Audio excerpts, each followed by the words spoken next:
ఈ మీమ్ చూసి నవ్వకపోతే నువ్వు ఊర బాబు.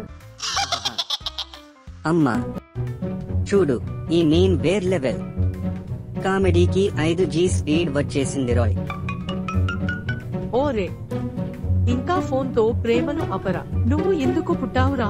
అమ్మా, నా జీవితంలో ఒక ముఖ్యమైన దేవుణ్ణి పరిచయం చేయాలి. దేవుడా? ఇంకా నీ ఫోన్లో దేవుడు కూడా ఉన్నాడా? అయ్యో, నీ దేవుడు వచ్చేస్తా.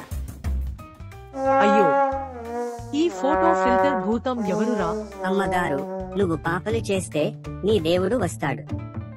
నువ్వు ఫోన్ వాడితే నేను వచ్చేశాను.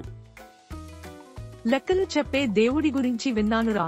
రీల్స్ చేసే దేవుడు మొదటిసారి చూస్తున్నాను.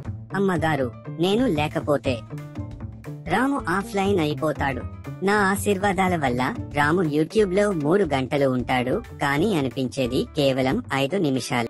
అమ్మా, దేవుణ్ణి బెజారు చేయకు, లేకుంటే సిగ్నల్ కట్ అవుతుంది. నా ఓపిక కట్ అవుతోంది. వీడి వల్ల ఏమి చేయలేకపోతున్నాను. అమ్మగారు, ఫోన్ అంటే ఒక ఎమోషన్, సిగ్నల్ అంటే డివోషన్, బ్యాటరీ అంటే డెడికేషన్. అయ్యో, వీడి మాటలు వినలేకపోతున్నాను. అమ్మగారు, వైఫై ఉంది అంటే సిగ్నల్ స్ట్రాంగ్, డిసిప్లిన్ ఉంది అంటే సిగ్నల్ వీక్. అయ్యో, నీ లాజిక్ తో లైట్ బిల్ పెరుగుతోంది. అమ్మగారు, రీల్స్ లో టైం వేస్ట్ అవ్వదు, అది లైఫ్ ఇన్వెస్ట్మెంట్. ఈ దేవుడికి కూడా సంప్రదాయం లేదు. అమ్మగారు, మార్నింగ్ నుంచి ఫోన్ తో పని, రాత్రిలో ఫోన్ తో నిద్ర. లైఫ్ లో బ్యాలెన్స్ ఉండాలి, డేటా ప్యాక్ లో కాదు. బస్, ఇక ఫోన్ తో జాగ్రత్త లేకుంటే. గుడ్ బై దోస్త్, నీ ఫోన్ డేటాకి లాస్ట్ బ్రెత్ ఉంది. అయ్యో, నా బ్యాటరీ 1% ఉంది, పవర్ ఆఫ్ అయిపోతున్నా. అమ్మా, ఫోన్ ఆఫ్లైన్ అయింది. నీకు ఫోన్ కాదు, ట్యూషన్ మాస్టర్ దేవుడు కావాలి.